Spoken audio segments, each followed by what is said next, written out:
Alright, football fans, how we doing? So, welcome to the Week 9 NFL picks. Now, before we get started, please do me a favor, hit that like button, hit the subscribe button. I really appreciate it if you're new to the channel. We've been hovering close to 6,000 subscribers for what feels like forever. So, help a brother out. Let's get to 6,000. Hit that subscribe button. Now, if you've been following me, you know I've been doing hockey for a long time, done football on and off. I'm doing the football now. Again, it's permanent, not taking it back. No takesy-backsies. Over the summer, I opened up a website called flyingfluffy.com. The link is in the description. I've been doing picks over there. I've been doing a picks article every week over there for the full season. This is the first video I'm going to be doing to accompany that picks article. My record so far, I believe, is 67, 55, and 1 because we had a tie. I didn't know what else to do with it. So 67, 55, and 1. So I'm just going to give a short blurb about what my thoughts are for each individual game. If you're looking for in-depth, rational, logical, it's not here. Maybe, every once in a while. But for the most part, I'm just a sarcastic pain in the ass, and these are my takes. So, the first game. First game, we got the Eagles 24, Texans 10. Now, remember not that long ago when the Pittsburgh Steelers started off, 11-0, and then we all knew that that wasn't real. That wasn't real. Okay? I'm not saying Philly is Pittsburgh-esque. Same state. Just saying it's the same state. All right? That's all I'm saying. And plus, this week they play the Texans. Next week they play New Mexico State. So I expect Philadelphia to be undefeated for a little bit longer. We'll put it that way. All right, moving on. Patriots 21, Colts 13. The Patriots don't know who the quarterback is. They kind of did at the beginning of the season. Now that I think about it, it's two teams that are basically the mirror image of each other. They thought they knew who the quarterback was at the beginning of the season, and now not so much. But at least the Patriots didn't pay an exorbitant amount of money to bench a guy. I would love to see this game go the other way. Obviously, I'm a Dolphins fan. But, you know, the whole pick... Can you believe we're at the point where it's safer to pick for the Patriots than it is for Tom Brady? I don't believe it either, but here we are. All right, third game. Packers 27, Lions 26. I have no confidence in this whatsoever, but I'm a big Tom Grossi fan, and I would prefer to see his team make the playoffs. And I know that at this point, that's probably a stretch. It's probably a reach, but any extra Green Bay Grossi content that we can get, it's worth it. So I'm going to cross my fingers and tie my shoes twice on this one. But don't be surprised if the Lions just absolutely blow them out of the water. The Lions are almost there. They have the first half down, and they have the scoring at will and spaces down. The rest of it, not so much. So, all right, Tom, let's get one. All right, next game is Chargers 31, Falcons 24. Now, I know it's not popular to root against the Falcons right now, and I'm really not rooting against them. I'm only picking the Chargers here because I would like my end-of-year record to be above 500.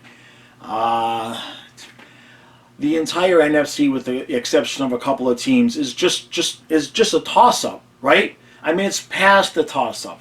Okay, it's like you rolled Yahtzee and then you realized, wait a minute, the fifth dice didn't roll and there's still something else to do here, right? You don't trust any of these teams for the most part, okay? I mean, you really trust the Giants? No. Eagles? The Vikings? You see my point. So, I'm going to go with the Chargers here, and the main reason is because. All right, I'm not even going to clap for this one. Bills 17, Jets 16. I don't know what to root for here. Nothing good can happen for Miami. Nothing good can happen for the Dolphins in this game. I suppose you could make the case that it would be fun to see the Jets beat the Bills because, number one, that would take some of the stink off of the fact that the Dolphins lost to the Jets, so that would be fun. And it would make the AFC East more chaotic, so that would be fun. But again, for purposes of my record, for appearances, I'm going to pick the Bills in this game. But when I'm honest with myself and I really think about it, I kind of would like to see the Jets win. All right, so next game, Vikings 41, Commanders 19. Commanders have been a nice little dinky rinky dink story. They're along the lines of the Falcons and everybody else. It's like, these teams aren't good. You look on paper, you look at the standings, and I miss the old days where it was the Giants and the Cowboys fighting it out on Thanksgiving Day, and one team was 13-1 and the other team was 12-2. Those were teams. Those were men on teams. I don't know what you call this. All I know is that from the looks of it, you may as well just put the Packers and Vikings in the NFC Championship game now.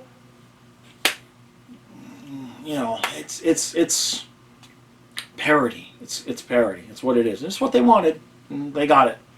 All right, two teams that nobody on the planet should trust: the Bengals 19, Panthers 17.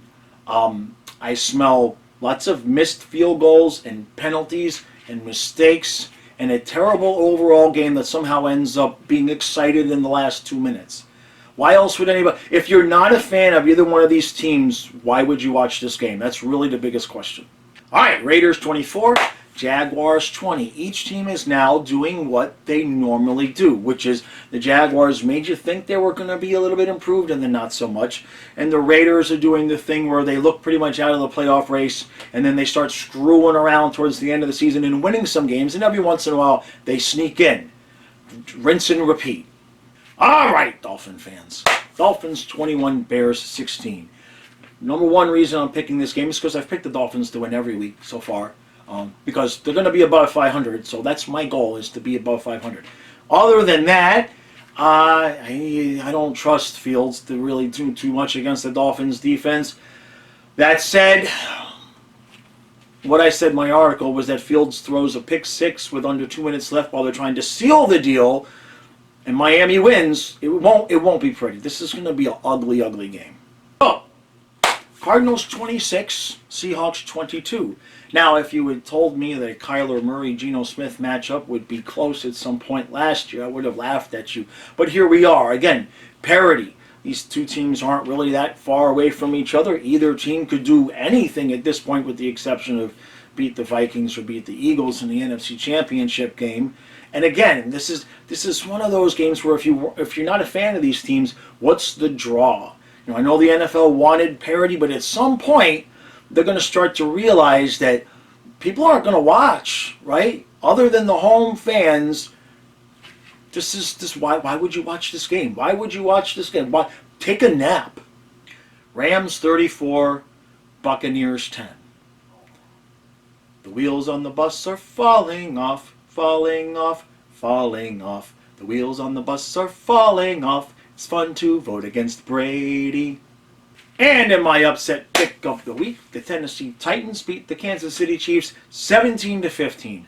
Why do I pick Tennessee to beat Kansas City? I have no idea, but you got to have one upset every week. There's got to be a head scratcher, and it's not like Tennessee is bad, okay? And they might have Derrick Henry going a little bit, and Kansas City is not what they used to be because the Dolphins are not what they used to be because Tyreek Hill. So, Ryan Tannehill gets one here. I don't think it means anything come January. And then, final game of the week, you had the Baltimore Ravens beating the New Orleans Saints 23-20 when Jason Tucker hits a 70-yard field goal as time expires in overtime.